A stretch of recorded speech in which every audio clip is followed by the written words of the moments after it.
I think we have raised an awareness in the Australian community of their responsibility to show some interest in the needs of people in other countries. And at the same time, I think we've shown that the Australian community is prepared to respond to people overseas. We haven't solved the world's problems, and I don't know that we'll ever do that, but I think that we are helping a little bit in support of people who are trying to do something for poor people in their own community. Looking towards the future now, where will most of your attention be focused in the next few years? I think Australia's attention will always be mainly towards Asia. We also have the responsibility for Papua New Guinea and the Pacific, but of course the population there is small. But you know, the majority of our aid will always go to Asia. It will be looking at those parts of Asia where the needs are greatest, in Bangladesh, in Kampuchea, I would suspect in Vietnam in the future years. Up till now we've given a lot of aid in the ASEAN countries, but their living standards are rising and their needs are probably not so great. The aid will still be given, but I think it's in the areas where the poverty is greatest that we're going to need to give our greatest support.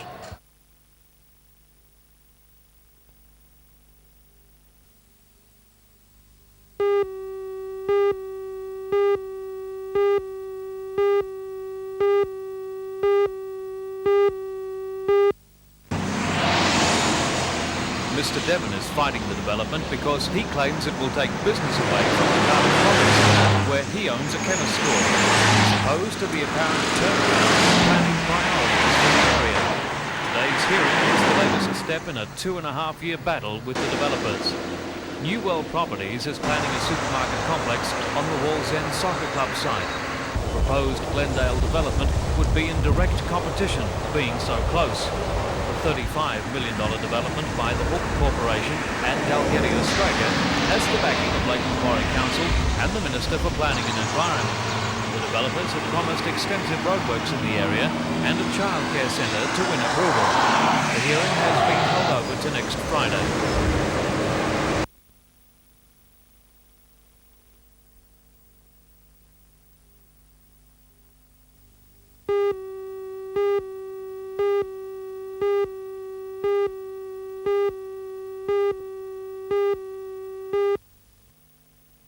A number of criticisms have been levelled at the Police Boys organisation. What were they all about? Poor management, poor meeting of the objectives, and in some cases activities not in the best interests of the Federation at all. And what do you plan to do about those? Look at modern management techniques. In other words, we are a fairly big industry ourselves. It is a company that in fact runs the Police Boys Clubs. Bring ourselves up to the 1984 period. And again, looking forward to the 21st century. How will you bring yourselves up to date? What sort of measures will you be taking? A reappraisement of the whole of the role of the Federation, to look forward to new objectives, to bring the management committee down to a reasonable size so that we can make a proper management decisions which can then permeate down to the clubs right throughout New South Wales, thus enabling the kids and the thousands of kids that attend clubs every week to be more effective in what they're doing. And you're going to try and encourage girls and adults to use the clubs? Well, most certainly girls, because we've found over the years that when the girls attend in great numbers, so do the boys.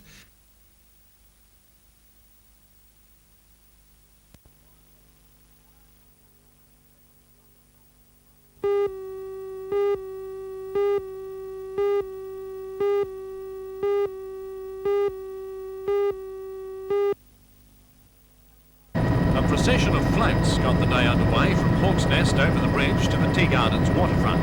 It's there that activities will be concentrated over the remaining 8 days. The idea of a prawn festival surfaced last August when the Tourist Association called on any idea which might promote the holiday potential of the Myall area.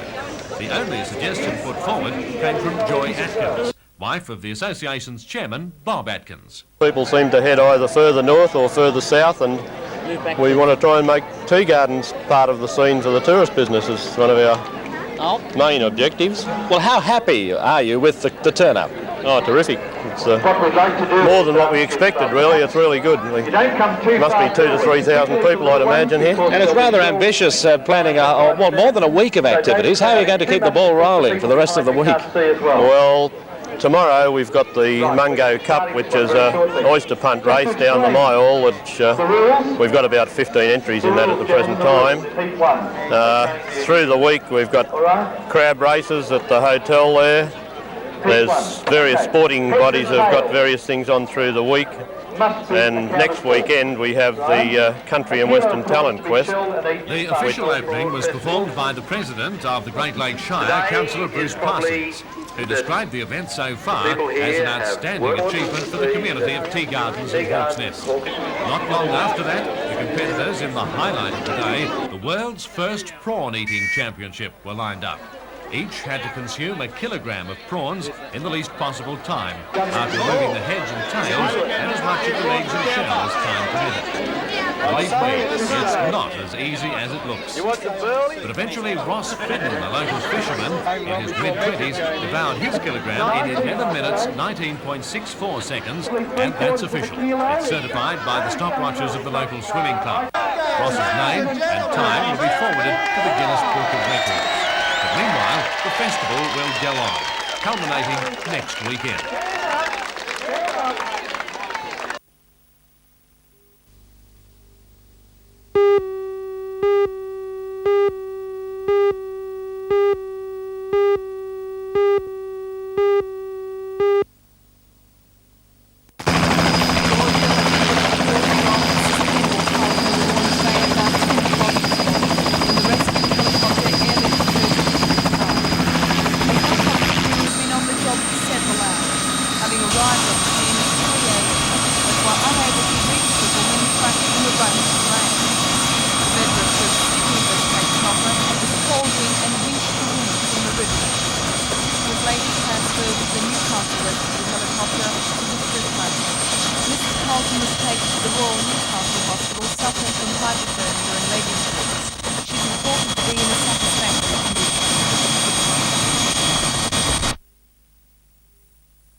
That 350 nurse students commence the Diploma of Applied Science nursing course next year, with a possible 1,200 students by 1987, something must be done. One interim solution is to extend college hours, as head of the School of Paramedical and Community Welfare Studies, Dr. John Gay explains. We will extend hours. We'll run our classes 9 to 9. We'll extend the percentage of time used at various classrooms. We also expect to take over some facilities at hospitals which may be used for other courses, say post-basic nursing courses. Chairman of the State Planning Group for the Transition of Nurse this Education, year they Mr. will have Ron access Parry, to is an confident accredited despite the diploma award the of a course will commence in 1985. He says the state government is right behind. Yes, it is a problem, and in approving this very massive reform, the state government made it clear that it understood that the colleges of advanced education haven't the accommodation for such a large number of additional students, and that the hospitals will have to cooperate with the colleges by making available for their use disused accommodation in the health sector, particularly the buildings that were formerly used for the hospital's own nurse training courses. But in addition, the trainee nurses will do their practical work in hospitals around the region, but just how cooperative have the hospitals been? The hospital administrations have been what I consider guardedly cooperative, because in most cases we're going into a domain where we have no right to go in and assume control of property other than training school facilities.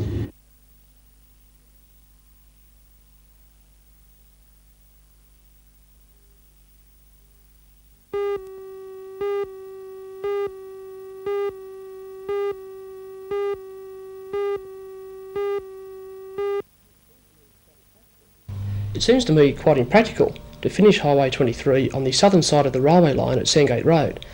Firstly, there is money being spent in finishing the road at that stage, only for future planned extensions. But secondly, there's going to be a large bottleneck then going over from Sandgate Road over the railway bridge up to Maitland Road. Well, so you think it's going to be a Wyong situation? Well, yes, it's Wyong all over again. We've put up with that for so many years, and we haven't learned our lesson. A well-planned highway is eventually going through, and yet it's finishing short of its target. And I really think that it should go right through to Maitland Road. While one end of motorway 23 is being criticised, another proposed section is in trouble. The future route branching off Lookout Road and through Rankin Park crosses land to be used for the new teaching hospital. The state member for Walls End, Mr Ken Booth, yesterday had discussions on the problem with representatives of the hospital and local residents. The residents objected to the possible widening of Lookout Road as an alternative to the motorway section and insisted that Route 23 must go ahead. The Health Department believes it would be too expensive to relocate the planned hospital and has suggested it would be better to plan a new route for the motorway. The meeting agreed that the Department of Main Roads should be approached about this possibility, and Mr Booth is arranging a meeting between the DMR and residents.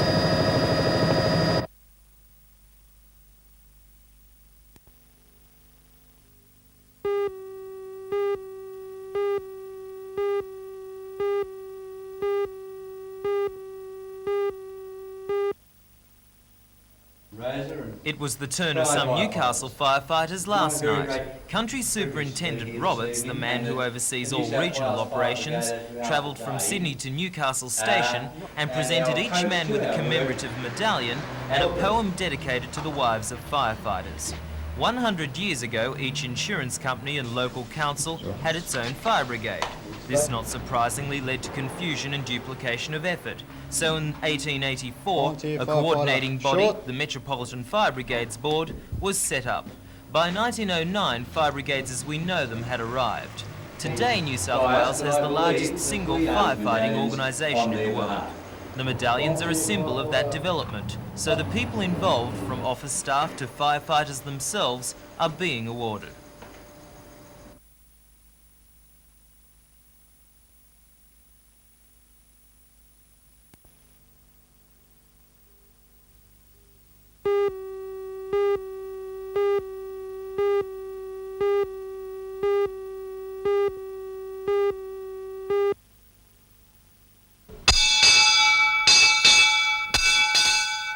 One by one, the bastions of male dominance fall.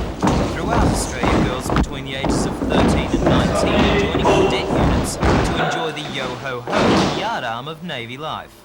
5 local girls joined Her Majesty's training ship to Brook last month, and last night they paraded with the boys, wearing their new uniforms for the first time. 2 of the girls, Annette and Monique, are daughters of the commanding officer, Commander V.C. Williams. He started as a cadet with the same unit's 1st detachment in 1951. The girls will learn how to be sailors and become versed in Navy rituals such as the sundown ceremony. While they can serve the Navy on shore if they one day wish to, it may be a long time before they can serve on ships. So why be cadets? Have a better background for the Navy and to have fun sailing and activities. Most teenage girls your age would be more involved in dances and boys. Why are you doing this instead? We do have time to go to dances and boys, and there is enough boys in the Navy anyway.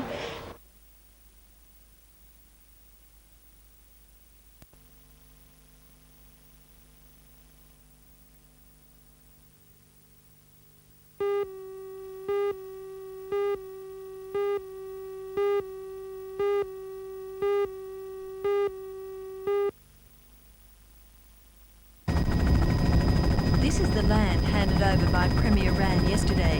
It has been given to the Council 9 months ahead of schedule, and that move will enable the Council to start minor landscaping work before the end of the year.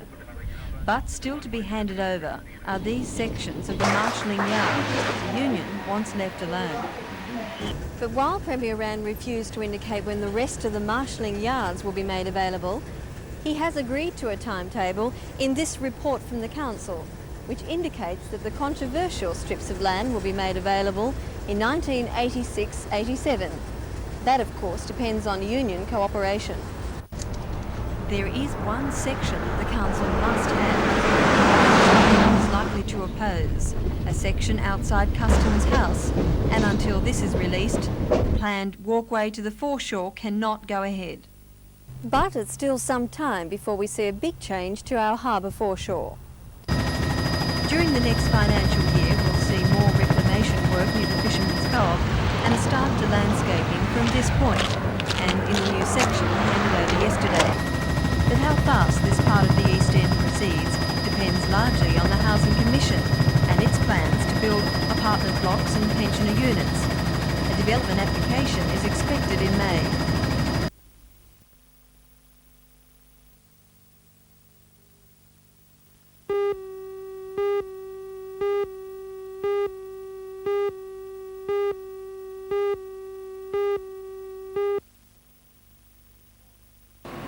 Four members of the You committee can held a then news say, conference right, late if we this take her afternoon to set results the and scene. assume that they were First, a meaningful, woman at Ayers Rock in August knowing 1980, that Judith West, the told the testing gathering that she solution remains would convinced also the react to dingo that took hot the blood, baby.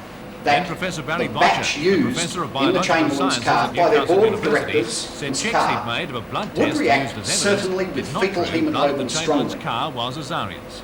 And Mr. very Piers Harris, particularly the the president skull of the Dingo Foundation, and says he's convinced not only that a dingo could have taken the baby, but that one did. also let All alone three was will Harry be Chamberlain's presenting their blood arguments at a being City Hall exact. meeting tonight and putting their case for a special inquiry to allow new Forensic evidence to be biologist given legal results status. The convener, Mr. Genna Levitch, was asked why he's so determined that Australia's complete judicial system has erred.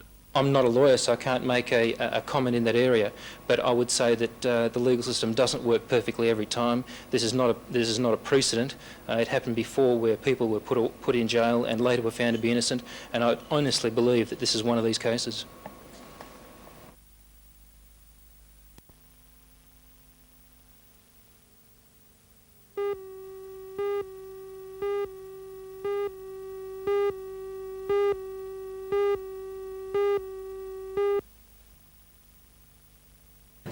Play got underway at 9:30 a.m. During the day, each pair played 2 games. After the first game, the English pair of Chris and David Ward were the only undefeated internationals. Then they came up against New Zealand's Ian Dickerson and Stuart McConnell, a formidable combination, and managed another close victory, 17-16. The morning game saw Newcastle's Darby Ross and Barry Solder continue on their winning way by defeating the Americans Richard Falkins and Darryl Jones 21-12.